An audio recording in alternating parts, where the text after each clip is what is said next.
As we look at the state responses to some of the major terror attacks we have seen this year, beginning with Christchurch, Pulwama, the Easter bombings in Sri Lanka, and the continued terrorist violence that we are seeing in Afghanistan. I've just listed out some of the things that have happened already, and we're only halfway into 2019. And what we're really looking at in this panel over the next 60 minutes is how these states responded to these individual attacks, what are the different narratives that have emerged from this, what is the common thread that perhaps has emerged from this, and what we can learn from each other, from different countries, on how to respond to this kind of to this violence, terrorism, the threat of majoritarianism, sectarianism, etc. So what this panel will look at are these shared responses. And I will begin by asking the panelists individually to make some opening comments for about 3 to 5 minutes before we begin a discussion. And we would like actually far more questions with the audience in the next hour. So I'm hoping that we actually talk less amongst ourselves and more with you and hear from all of you. I would like to begin with Kate Donnelly, who is with the Ministry of Foreign Affairs in New Zealand. And Kate Donnelly, just, obviously the question on Christchurch would be that response and how it completely changed the whole narrative on how we look at a state responding to terrorism. Take it from there. Thank you. I think at the outset, thank you very much for inviting us to be on the panel and to share New Zealand's experience of the Christchurch terrorist attack and our response to it. I think I'd like to answer in two parts. The first, actually highlighting what hasn't changed in New Zealand in response to the Christchurch terrorist attack, which was actually, the reaffirmation of New Zealand's total rejection of terrorism and violent extremism, regardless of which particular ideology lies behind it, and our commitment to developing and strengthening our inclusive, tolerant society, as well as our ongoing approach to countering terrorism and violent extremism, and we retain our holistic approach to that. And then, of course, what has changed, which is our appreciation of the extent of harm caused by the weaponization of the internet with respect to the Christchurch terrorist attack. As you know, on 15 March 2019, a lone gunman entered 2 mosques in the city of Christchurch in New Zealand, killing 51 worshippers and injuring 40 more. It was an absolutely shocking attack, and one which has served as a reminder for New Zealand and the international community that no one's immune from the scourge of these hateful ideologies. New Zealand considers itself and has an international reputation for being an open, tolerant, diverse, inclusive society, and the terrorist in his attacks sought to strike at the very core of New Zealand's values. But in response, New Zealand's response, both at the government level and at the community level, has been a total rejection of that, of the ideology behind the particular terrorist, but a reaffirmation of our rejection of all forms of terrorism and violent extremism, regardless of the ideology. You've seen that at the community level, where New Zealand society overwhelmingly wrapped itself around the victims, around the Muslim community of Christchurch, and around the Muslim community of New Zealand altogether, but also at the government level. And you've seen, I know, our Prime Minister, Jacinda Ardern, and other ministers, both at home and on the international stage, outlining New Zealand's rejection of terrorism and our reaffirmation of commitment to tolerance. I'd highlight, I think, some of the Prime Minister's comments to our Parliament in the immediate aftermath of the attack, where she highlighted that the terrorist hadn't come from New Zealand, wasn't born or raised there, and didn't develop his ideology there, but that wasn't to say that those views can't be found in New Zealand.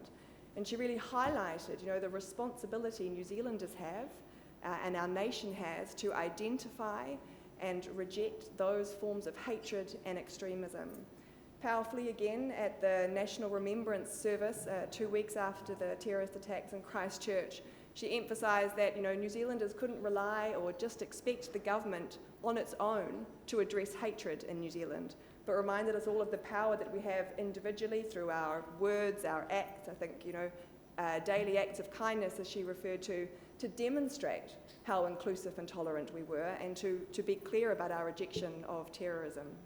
Now, that hasn't changed after the Christchurch terrorist attack and is consistent with our approach to countering terrorism and violent extremism altogether, which is a holistic approach. I know colleagues in the earlier panel referred to that too, which is of course at one end of the spectrum your hard response, your law enforcement, your security measures, but at the other, a focus on building and strengthening resilient communities that can address the root causes of terrorism and that are resilient to all forms of extreme ideologies. And New Zealand remains committed to that as our approach to countering terrorism and violent extremism.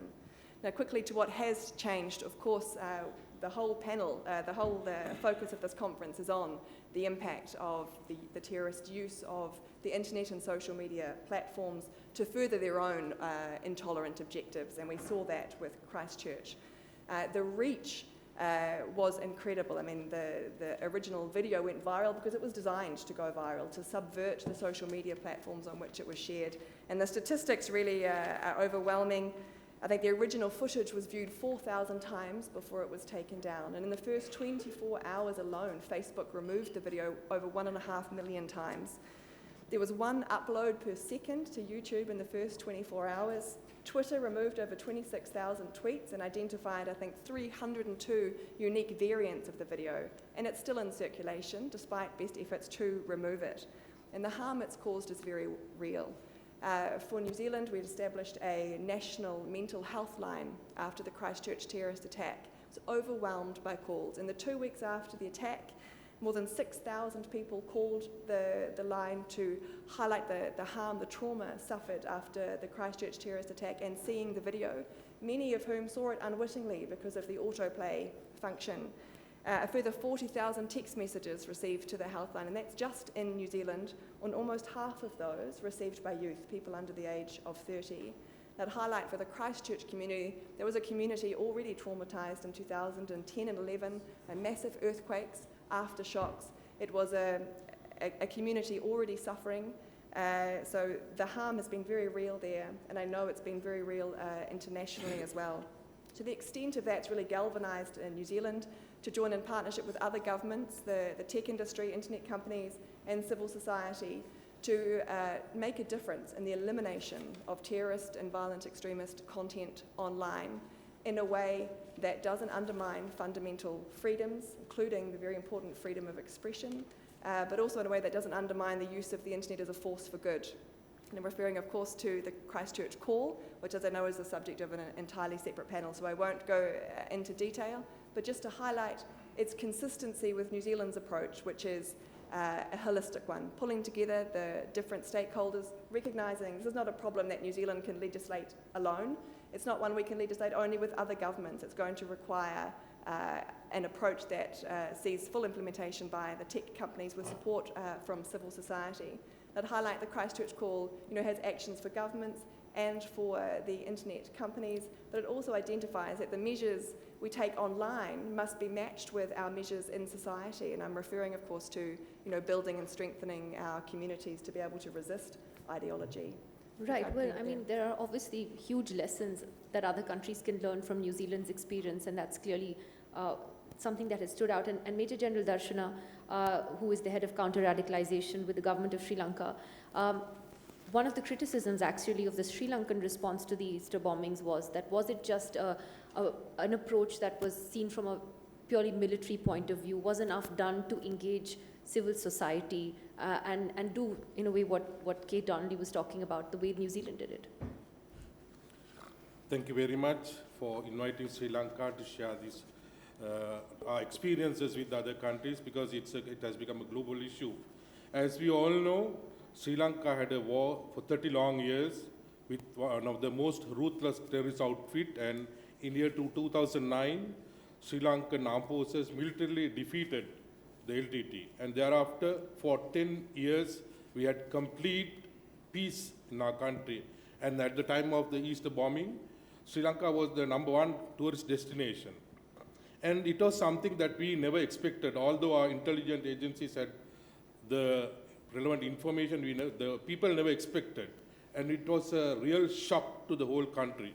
Although our countrymen experienced the war for 30 years, but after 2009, we had a very peaceful time in Sri Lanka. Economy was booming, and all Sri Lankans enjoyed peace to a great extent after 30 years. So however, with these Easter Sunday attacks, closer to 250 people died and almost 500 people got injured. And coming on to the responses of the government, Sri Lankan armed forces had the experience of tackling insurgents and terrorists because we fought a war for 30 long years. However, soon after the attacks, government declared the state of emergency, which paved the way for armed forces to get the powers to arrest and detain suspects and also to investigate. That was the number one. Then there was another shocking information through the social media that the terrorists are trying to get 60,000 mothers to cry. In other words, there was a message indirectly that they are going to kill about 6,000 innocent children in the schools. So that gave a real shock to the whole country. So schools were closed immediately for a few days, and the armed forces mobilized. And the beauty of the whole thing is our intelligence apparatus had most of the information related to these extremists, and within a record period of 1 month, almost 95% of the people who got indirectly and indirectly involved into these incidents were taken into custody. And immediately, soon after the incident, curfew was imposed in most of the areas, police curfew to avoid the escalation of violence, and social media block was imposed. And that went on for a considerable period because the government authorities noticed that through the social media, there was hate speech and provoking people, especially the Christians. Then the criminal investigation department of the police sought the assistance of the general public with publishing the photographs and other relevant information to take people into the custody. Then, since the attacks, the garment covering the face, including the burqa and niqab, were banned in Sri Lanka immediately because until that time there was no ban for such a thing. Then, most important thing is the cardinal bishop came on TV and all other news agencies, and he made a request from the general public to be calm and not go for any violent actions, violence against the Muslims. And again, the government authorities gave maximum protection to the Muslims in the country, especially the areas where Muslims are inhabited. And arrangements were also made to pay compensation immediately. And then the churches which were destroyed were repaired immediately with the assistance and the men from the government authorities. And a presidential inquiry is going on at the moment to look into the further details as to where things have gone wrong. So whatever it is, Sri Lanka had a peaceful time for 10 long years after eradicating terrorism from Sri Lanka in 2009. Like in 9/11 attacks to the United States of America, these Easter Sunday attacks in Sri Lanka made a complete change in the whole direction that went Sri Lankan economy and the peaceful living.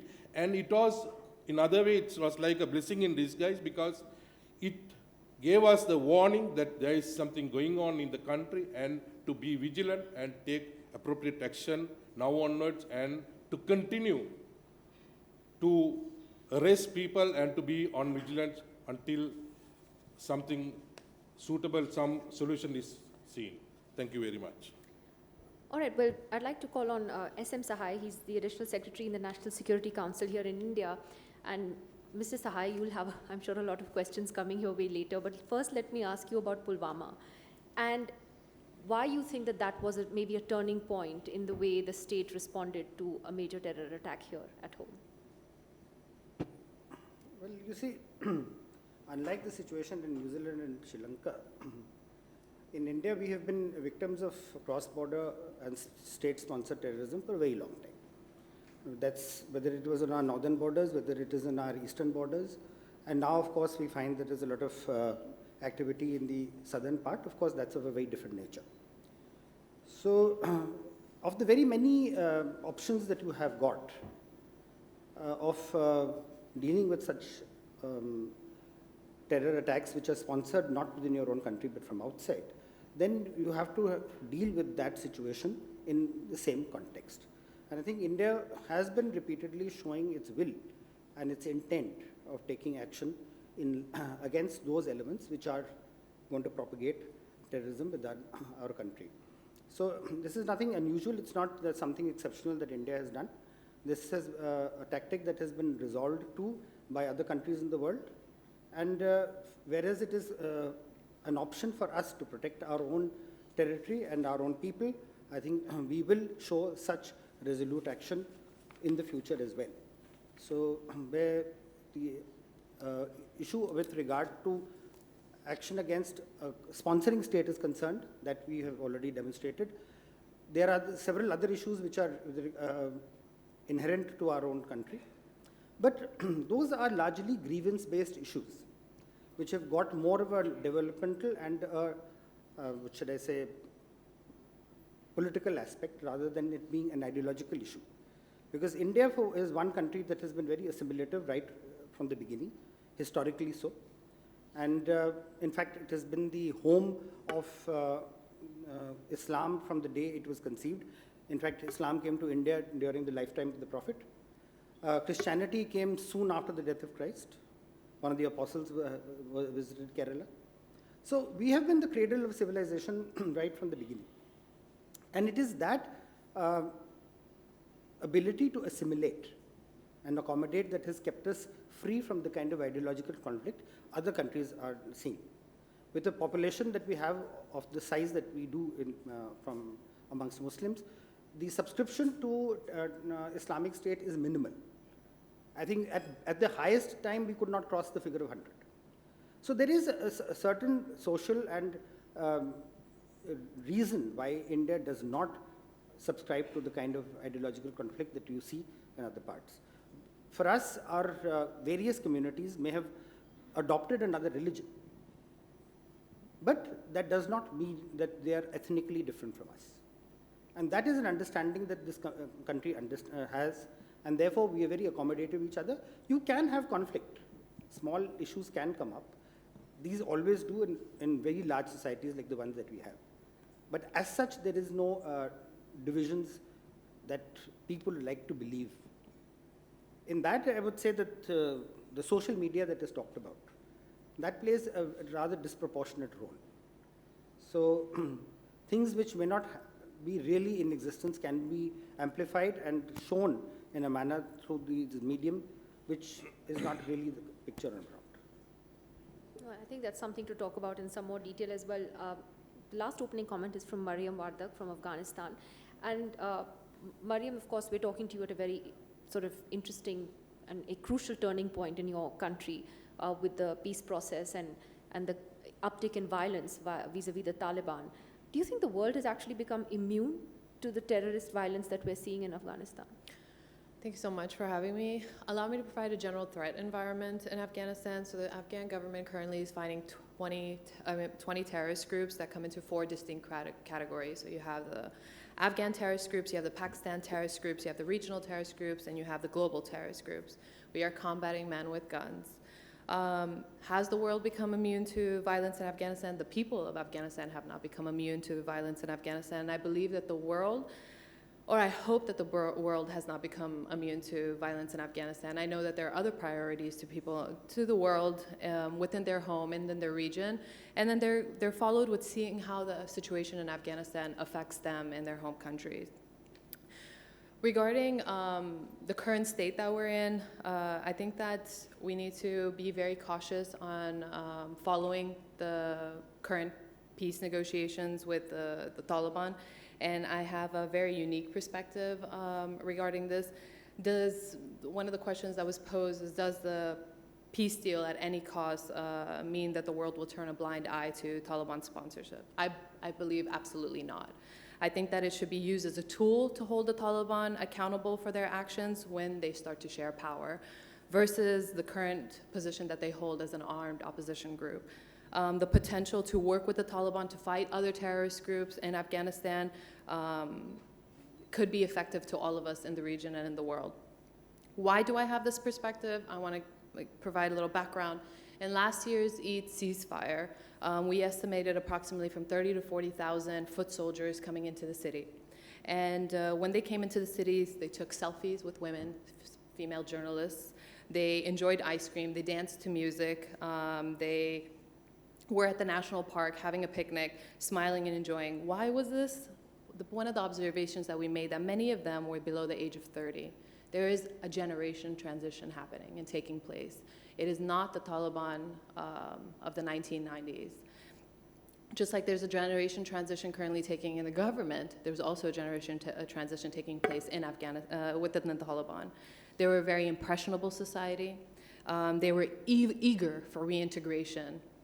They were hungry to be with their friends and families.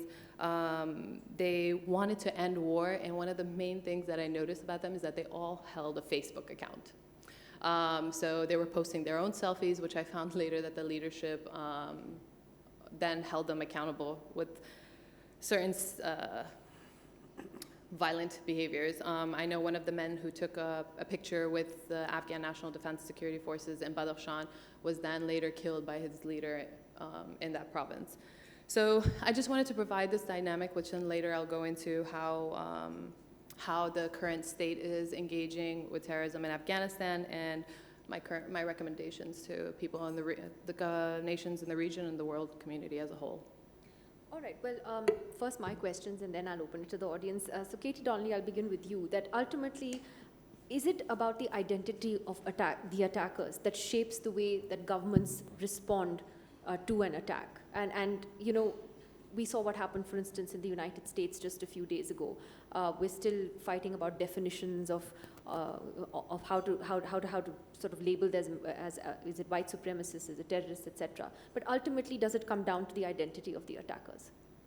No, that's not been New Zealand's experience. Exactly. I think the emphasis in New Zealand has been our rejection of terrorism regardless of the ideology. I'd like to think our response would have been the same irrespective of the identity of the attacker and the particular ideology that they held. Well, is there a lesson there for General Dharshana, which is what I was trying to ask in the beginning, from the way New Zealand responded? In Sri Lanka, there is a concern of further marginalization with so many Muslims, for instance, being rounded up after the Easter bombings.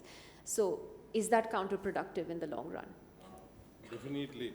Actually, now, here the beauty in Sri Lanka was now, soon after the attacks, government authorities, the armed forces had the ability to take these terrorists into custody within a very short period. So thereafter, they could not continue, although there were a lot of warnings through various agencies that they are going to continue their attacks, but it did not happen. So I think our intelligence agencies had a lot of information pertaining to the extreme groups. So therefore, we managed to control the situation within a very short period. That's my point, that is it only a military-driven approach? It's not only a military-driven approach. It has to be tackled in different other ways, definitely, because it's immediate response was from the military, but in the long run, there are so many other things. That's why Sri Lanka established a new establishment called National Action Plan on Preventing and Countering Religious Radicalization, Violent Extremism and Terrorism, to make proposals to find a lasting solution to this issue, since it's not going to work only through the military means. Well, Shiv Sahai, we're seeing a big change suddenly on the ground in Jammu and Kashmir at the moment, and a new challenge that may emerge for the Indian government over the next few months and years. I just wanted your perspective on this in terms of whether you fear that what has happened in the last few days could in the long term lead to a new kind of radicalization in the Kashmir Valley, and whether that would pose a serious challenge for the government to deal with. Well, actually, I don't think that will happen. See, we've been having problems of that nature in Kashmir over a long period of time. But recently you would have observed that there has been a steady decline in both street violence as well as militancy. And we expect that this trend will continue. As far as your indication towards the change in the constitutional setup that has happened recently, I think that is an arrangement that had been arrived at during the time of the framing of the constitution. It was a temporary measure, and therefore, in light of how the situation in Kashmir would have developed politically and constitutionally, it could be modified. And as far as our understanding goes, is that the issues that existed in 1950 or 54 are not relevant anymore today. And therefore, for a better and a complete integration of the state, it was necessary to take some constitutional measures, and also to accommodate the minorities within a minority. Because you must understand, demographically, some of our states have a majority population which would at the national level be a minority. So in that context, it was necessary to accommodate some of those communities, and therefore this arrangement was took place. I am sure with some mature deliberations, this point will be brought home to the residents of that state. Some people who have got reservations on this will definitely have opportunity to ventilate it, and I'm sure that their concerns will be resolved. I'm only asking in terms of, it's not about the merits of 370, because that's not what we're talking about here, but just, Shiv Sahai, just in terms of how the state, can respond over the next few months. I mean, how is it, do you think, that the state can assure the people of the valley in particular, take them on board, and, sort of avoid the long-term repercussions of this? You've served there, you know the kind of deep alienation that already existed. How are ordinary Kashmiris going to be convinced that this is good for them in the long run? How do you think the state should handle it? Well, let me say that let us not presume that there is growing alienation. Let us also not presume that there will be a deterioration in the situation.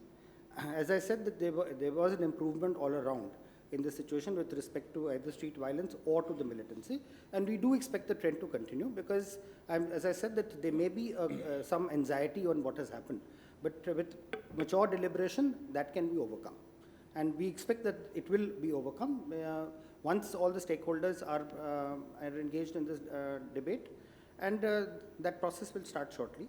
Whatever measures have been taken with the view of trying to ensure that there are no casualties, because there will be attempts to sponsor it, and you've seen the kind of reactions we've had in the neighborhood. People seem to be more concerned about what is happening in our country than in their own. So obviously, as I said in the beginning, that there is an element of cross-border and state-sponsored terrorism. They will try to definitely exploit the situation, but as I said, it requires a lot of mature handling here and now. Okay, Mariam, you made a point about holding the Taliban accountable, and I just want to ask, how would that happen? How do you do that? Okay, before I provide with any of the tools on how we could do that, I would like to reflect on the current state of engagement with the Taliban. So the United States is engaging with the Taliban in peace negotiations, and they're using a very Western approach in engaging with them. The world is focused very much on the manner of discussion with the Taliban, but failing to recognize the important aspects here.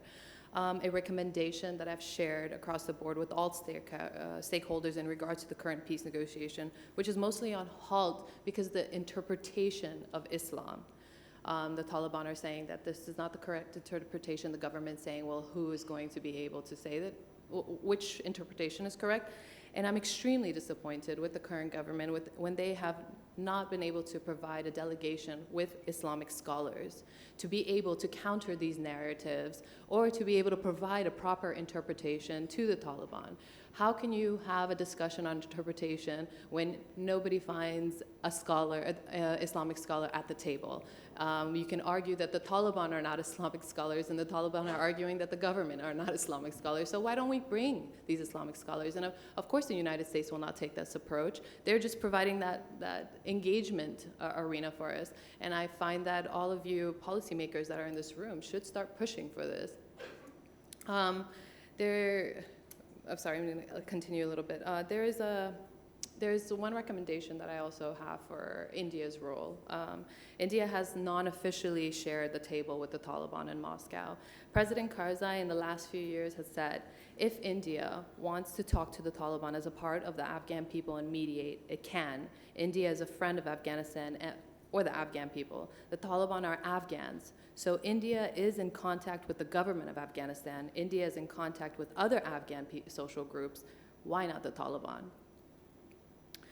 I want to I want to reflect on the state actors and regarding specifically to the Afghan government.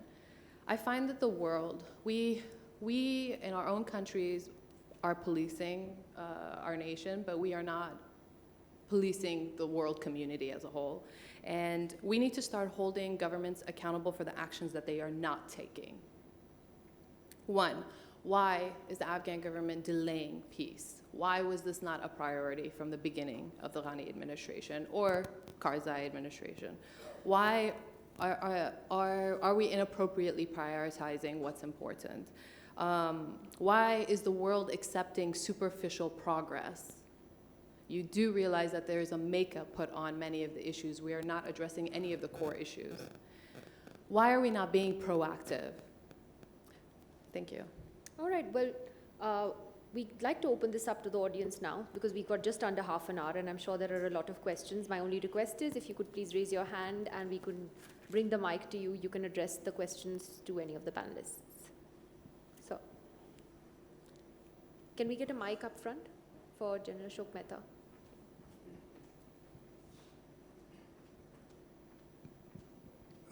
Thank you very much. Very engaging panel to have Pulwama, Christchurch, and the Colombo bombings and Afghanistan. So my compliments to the organizers. My question relates to, we are now in an era where prevention has been brought in to CVE plus CT, preventing and countering violent extremism. In my judgment, prevention's cardinal principle would be intelligence. And if my assumption is correct, then my question obviously applies to the entire panel. Mr. Sahai on Pulwama, let me start with you. You said this was nothing unusual, if I got your quote correct. In my view, it was very, very unusual to have a local suicide bomber. If my understanding of terrorism about Jammu and Kashmir is correct, and I should be correct because I've spent 3/4 of my life on the line of control, then I think it was very unusual. It was a very serious intelligence lapse which has been glossed over in a time when we are 20 years after Kargil, which was a catastrophic intelligence failure. So I'll leave it at that and let you ponder over that how is it that 60 kilos of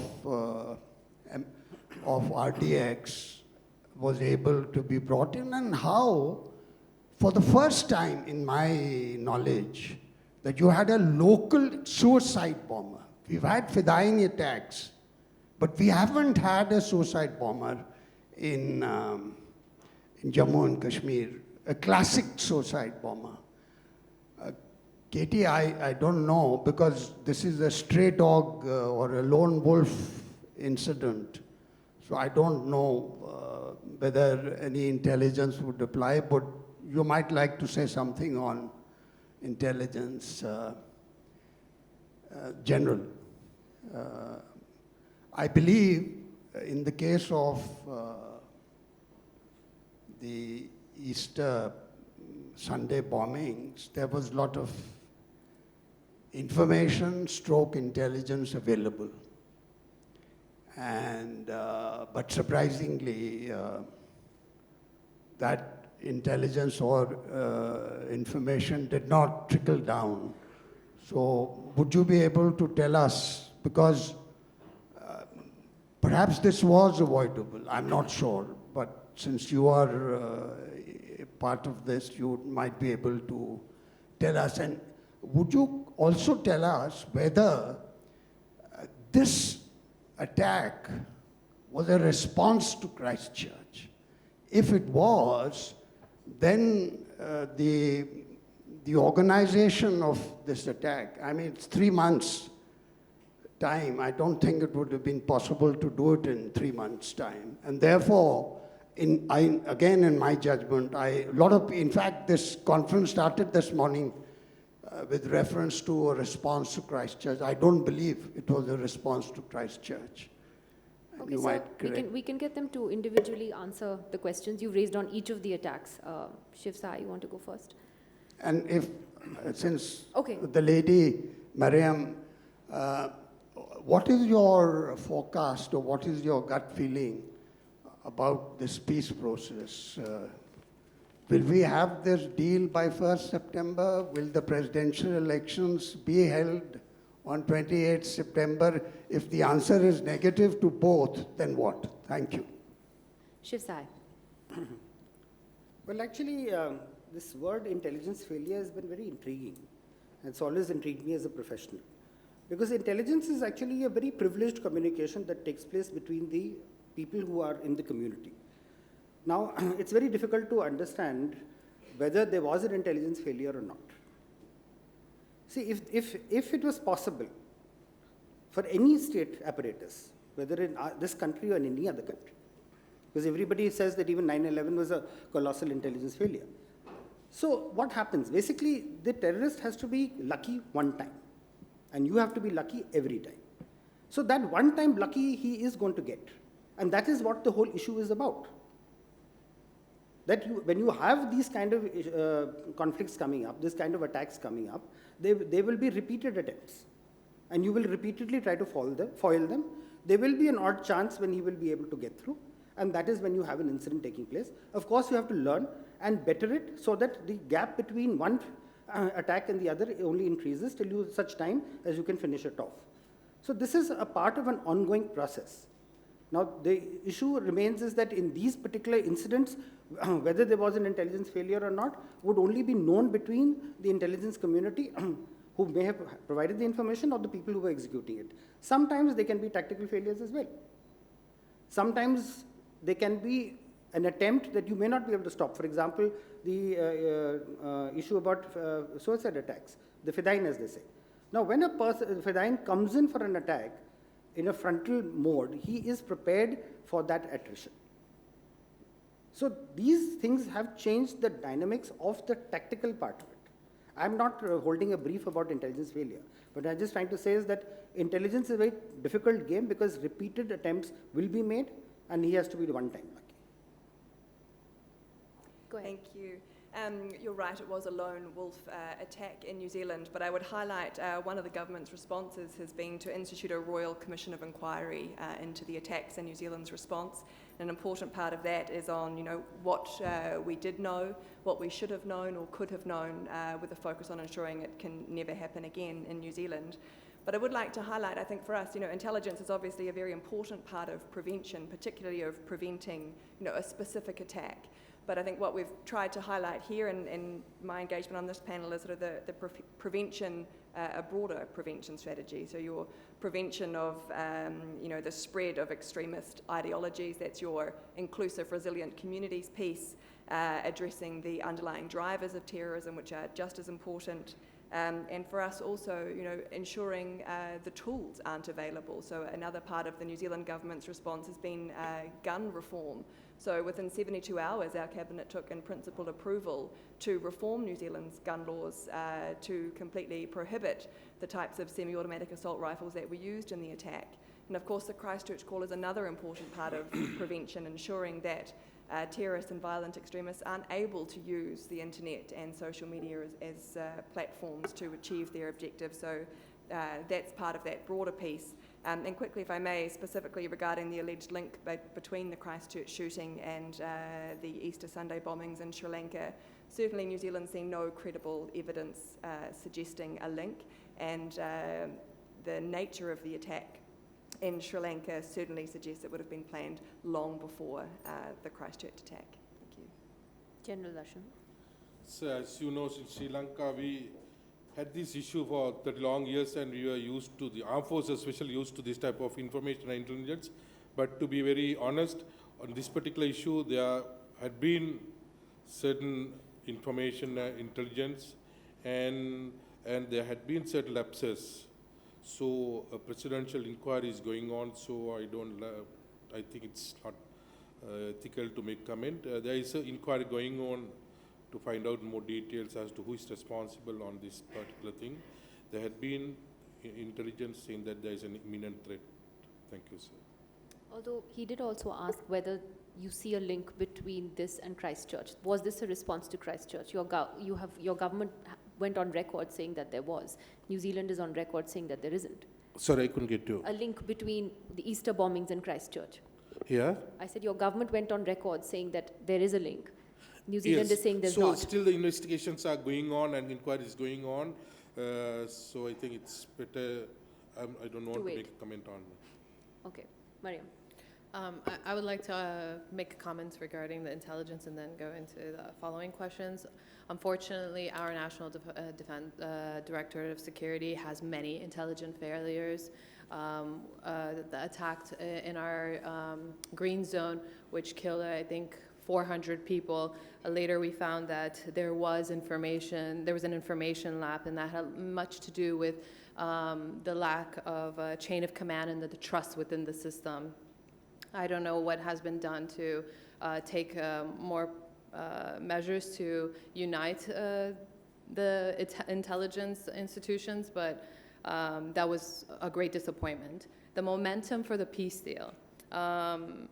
This reflects back to my original point that I hope that there is a peace deal, because the momentum that we have, we can influence the Taliban on how to govern and to hold them accountable once they share power, and to unite the nation. Will the peace deal happen? I truly hope so, but that's the magic for the Afghan people and the United States to come to some sort of agreement. In my personal opinion, will the elections take place? I'm not sure, but I truly hope it doesn't. One, because we are not prepared for it. This has been delayed already 3 times. The last recent elections that we had held was the parliament election, and there was clear cases of corruption. All the commissioners were removed because they were taking bribes. Our last presidential election, the head of the IAC was removed because there was a tape leaked where he had rigged 1 million votes from one candidate to the next. In addition, in the parliament election, we had 4 million people come out to vote. 4 million people is not a proper representation of 36 to 38 million. In addition to this, security, there's insecurity. I know that we are noticing, especially in the past 2 days, Taliban have increased their attacks. And I think that's a direct response to the heavy attacks that the government is taking on the Taliban as well. So I don't think that it's fair to the Afghan people to put their lives at risk anymore. I think that we need to take one step back and reflect that what's the best for the nation as a whole, the region, and then the world community. All right, can we get more questions? Yes, sir. Go ahead. Shreyas Deshmukh with Delhi Policy Group. My question is to Ms. Wardak. So Taliban is traditionally Pashtun dominant group, right? Yes. So in intra-Afghan dialogues supported by Germans and Qataris as well as in Russians, you have different ethnicities represented by their leaders. So to whom Taliban is representing? Taliban is representing Pashtuns, or Taliban is representing those 30,000 fighters, or Taliban is representing those 10% people who are supporting Taliban, as Mr. Saad said. So to whom Taliban is representing, or they're just representing their ideology? Okay, I would like to go on the record that I'm not a spokesperson for the Taliban. And the 30,000 people that I reflected to earlier were the foot soldiers, and that was not the approximate number.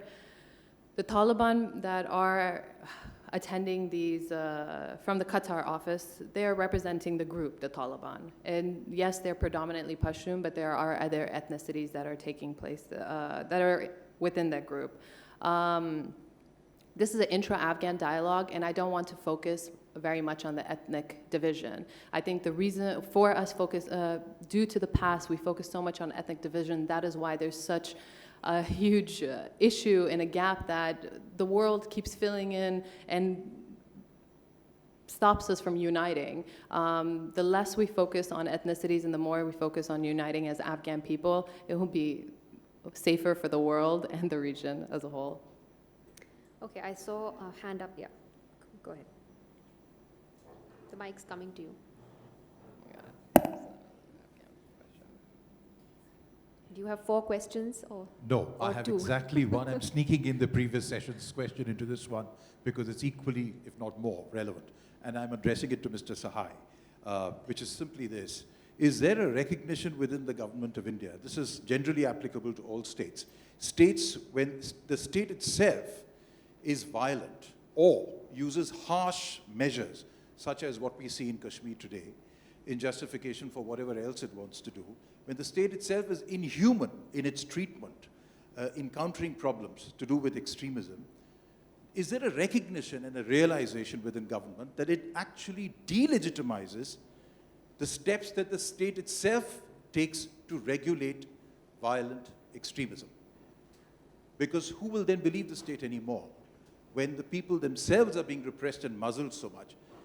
Why would anyone trust the government or the state in the measures that it takes? If you just compare it for a moment with New Zealand, the rapid response of leadership post-Christchurch instills in the people a certain confidence in the state that it will act responsibly and for its safety. But in the case of India right now, I don't see any such possibility at all. Do you? Mr. Sahai, that's an important question. Well, yeah, I guess this is something that is bothering a lot of people right now.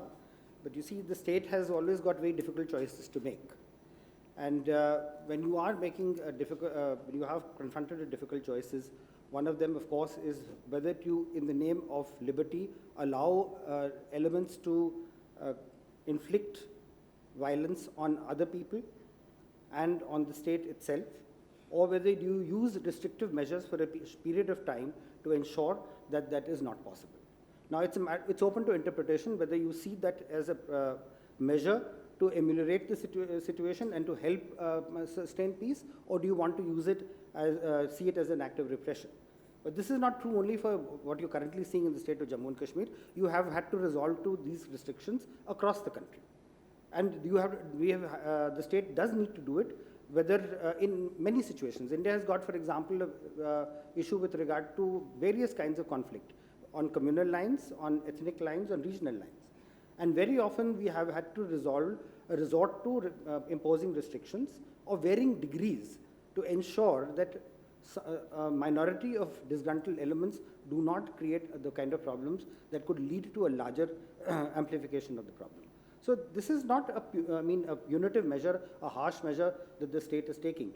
And I must remind you that if the state takes responsibility for its actions, and when it is inflicting restrictions, it is in the larger interest, because there is a vast majority of people who will become victims of actions by a small group of people. Although, Mr. Sahai, if you tell ordinary Kashmiris today that we're doing this for your own good, when was the last time landline phones were cut off in the Kashmir Valley or in the rest of India? People cannot reach their parents. People cannot reach family members. They are scared. They're in panic. The people of Kashmir cannot hear Prime Minister Modi's address to the nation today on Article 370 because they have no idea. There is no communication. How would you explain this to the people for whom this is supposed to be a benefit? That is true, what you're saying, that it becomes very difficult to understand these issues. But I think if somebody who has followed the situation in Kashmir and who understands the dynamics of communication, particularly the ability to make mass communication, will understand how this works. And we have been subject to a lot of misuse of the communication systems in propagating violence. And this is a phenomenon that is not true for Kashmir alone, it is across the board. So this is not a measure that has been used in Kashmir alone. These restrictive measures have been used in other parts of the country, and it's almost become a routine of trying to control communication so that you do not have a lot of lies spreading around and creating more problems than they exist. So it does look on the surface of it, but as we speak, those restrictions on communications are being released. So it was only a matter of a few hours in the beginning that you needed to do it. Well, okay, 1 or 2 days maybe. But now it will be released. But as that's the situation important, coming from you, Mr. Sahai. Are you saying that we're going to see hopefully an easing of these restrictions in the next few days? Yes, most definitely there will be easing of situations. This situation will not go on forever. And the political leaders who've been detained, they're mainstream leaders, Mr. Sahai. They're not separatists. They're not terrorists. Are we going to see them out of detention? You see, as I said, that there are political issues. Now, sometimes people are at various ends of the political spectrum, and they will take positions on their political views. Those political views, when they're ventilated and they're amplified, sometimes in the right context, and sometimes they can also be misquoted by the people who want to do it. So it does create situations. So it's better to be wise. As I said, that it will require mature deliberations after this to be able to understand what was being done and why it was being done. All right, more questions. Yes, at the back. Sorry, and then sir, I will come to you next. My question is to Mariam. I understand you're not a spokesperson for the Taliban, but your optimism for the peace deal is not so infectious. Given the fact that you say the election shouldn't be held in Afghanistan, given the problems you've had conducting elections. So my question really is, without elections, are you looking at signing a peace deal with the Taliban? And if you're doing so, who in the Taliban are you really talking about? And in case you have a power sharing arrangement, what will this power sharing arrangement be? And these are concerns from people who are like, who have experienced progress in Afghanistan for more than a decade. So I just want to have your views. Thank you. The lack of information that is being, the lack of information is not only here in this room, but the Afghan people are not aware of what's happening within the peace deal as well. The people on the ground are aware that there's some sort of discussions. They have no idea what the discussions mean. There hasn't been an intra-Afghan dialogue within Afghanistan for the Afghan people to actually discuss what they could and cannot discuss negotiate on. The Taliban are not the only group that needs to negotiate, but the Afghan people also need to negotiate when they're going to reintegrate the Taliban here. As you know, that we've been at war for decades, and the Taliban have been held responsible for the past 18 years. And there's this hatred amongst the public for the Taliban. What the deal entails, I would not know. I think that this would be best directed to the Qatar office or to the United States or the Afghan government. I will hold the Afghan government responsible for the lack of information and not actually providing any type of outline or any type of content for the public or the people to really have an understanding of what the possible deal may look like. I think that we're all left out without any knowledge, and these questions are actually excellent questions that should be posed towards the governments, the Afghan government, the US government, and the Qatar office. As a citizen of the world, as a citizen of the region, and as a citizen of Afghanistan, I'm extremely concerned that we are continuing to isolate the Taliban. As President Karzai has mentioned many times, the Taliban are Afghan people. We need to talk to our own people. We can't continue this. There are lives that are at stake here, lives that have been lost. Many civilians. We've had Afghan National Defense Security Forces. We've had our NATO allies, our U.S. soldiers that have given their lives to provide Afghans the ability to choose their future. But how are they choosing their future when many of them are not taking place in the democratic process? When only 4 million out of 38 million are coming to vote, that is not a proper representation of the people. Are the other 30 plus million not voting because of insecurity? Or are they not voting because they believe the Taliban ideology? These are questions that we all need to reflect. Yes, we have a government in place, but obviously that government is there's not a public complicity with the government. That is why there's so many insurgent attacks within Kabul. All right. Yes. Sir. Thank you. My question is to Mariam. It's very apparent that you really are for reconciliation within the Afghani society. Who will benefit from such reconciliation insofar as the external actors? Whose interest will be marginalized? I understand there's a larger geopolitical games going on involving different regional and global powers. My second and last question is, what is the economic dimension of these negotiations and with respect to essentially the largest opium trade in the world? And we are the second. I'm from Burma. Oh, wow. So the drug trade and opium production plays a huge role within the larger political economy. That's why I asked. Thank Wonderful. If I may, when the Taliban regime was in power in Afghanistan, cultivation was at 0, crime rate was at 0, insecurity was at 0 rate. So I'm reflecting on this, I think that if, again, the momentum that we have, the international community can hold the Taliban responsible and can hold them accountable for the drug industry. Again, we have 20 terrorist groups active in Afghanistan, and they're all, as I mentioned, the 4 distinct groups, they're all interrelated, and they're all interrelated within the drug industry. Regarding the question on, I would like to use India as an example. I know that ISIS and Al-Qaeda are trying to recruit in India, and I think that if we do not bring a peace deal in Afghanistan, and it becomes an insecure nation, which when it was in the 90s, the foot soldiers. Let's not look at the leadership. The leadership of Al-Qaeda and the leadership of ISIS and the leadership of the Afghan Taliban are not sitting together and having a dining experience. It's actually the foot soldiers that are engaging on social media. That is how they're communicating. And the foot soldiers develop a relationship, and from there, the leadership then gets involved, depending on how much trust and confidence is built amongst them. So that poses a great threat to India. So that's just one example. But in the region as well, we all benefit from a peaceful Afghanistan. I know that there's a huge industry for crime in Afghanistan, and the war brings a whole different economy in place, but I think lives being lost is much more than the economics of war. So, thank you. We have time for just one last question. Yes, ma'am. Go ahead.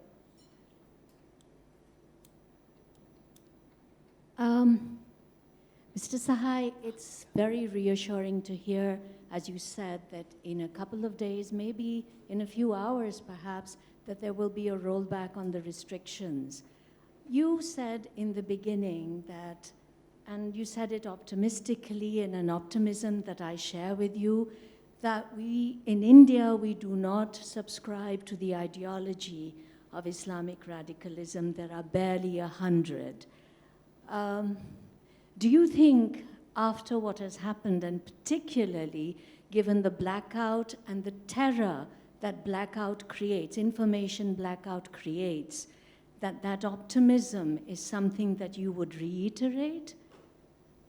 You talk about, an information blackout is meant to freeze rumors, it's to freeze misinformation, it is to freeze the kind of inciting speech that might escalate into violence. Surely blackouts do that too. Ms. Wardak, I am a little confused. There has been a great deal of talk about the peace talks, and for several years as well, there's been the civil society involvement, there's been the pressure to involve the Afghan government. Are you saying that it's not really relevant that the Afghan government be involved in the peace talks? Or are you saying that elections will not actually yield anything representative enough to be part of any new or ongoing peace talks. And I don't see any kind of concerns that many women's groups particularly have raised, which is the whole issue of what kind of trade-offs. Human rights? Did the selfies really reassure you that there might be actually a possibility of a dialogue on rights? Ma'am, so we have just 2 minutes left, 1 minute to each of you to answer both the questions. This is 2 minutes overtime because they're giving me dirty looks. The question is longer than the minute that you've given me. So let me tell you, madam, that between my first statement and now, there's nothing that has happened that I should not be optimistic about what has happened. I must tell you that states are optimistic because a state takes action with the intent of bringing a better result and bringing around a better situation. So I agree that information blackout does create a situation which can look that it is, as you said, it is very makes difficulties for the local people over there. But as I said, that it's a temporary thing. It will be eased off. And if it is done in the larger interest of national integration, and if it is to bring the people of Jammu and Kashmir closer to this country and not have a sense of otherness, I think it is action that is well taken off. If it means a temporary disruption, in the longer run, it will serve the interests of the people of the state as well as the country. Thank you so much for your questions. I think that the Afghan government has taken a very slow approach regarding peace. There's a event that I would like to reflect on here. The High Peace Council was run by Mausum Stanekzai for about 6-7 years when President Ghani took power. All of a sudden, he took the man who was known for peace and he brought him as the Minister of Defense, and then brought him to as the head of the National Directorate of Security. What does that translate to the public? The man who is trying to make peace for the past 6 years has now come to lead the war. What is that the message that it gives to the public? So I think the Afghan government has taken a backseat, and I think that they have not taken responsibility on talking to their people and engaging in peace. And I think that this is their responsibility, and this is why we you guys as an international community should hold them responsible for being more proactive. Regarding women, the voices that you predominantly hear are from women of Kabul. Remember, Kabul is it's not connected to the rest of the country. Kabul is a province which is predominantly foreign influence, much more liberal. But when you go out to the provinces and you talk to the Afghan women in the provinces, they will be able to articulate what they can negotiate and what they cannot negotiate. To them, it does not matter if there's a female minister of women affairs or a female minister of counter-narcotics. To them, it matters if their daughter can receive education or if she can go to the hospital. For them, it matters if their son can return home because they have joined the insurgency. So we have to look at the basics. Afghanistan is not as sophisticated. Remember, the rural community has not engaged as much as Kabul. In Kabul, which right now is a population of, I think, 4.5 to 5 million, that does not represent the rest of the country. We can talk about this in the hall after. All right, thank you very much to the panelists for coming today and to the audience for some terrific questions. Thanks very much.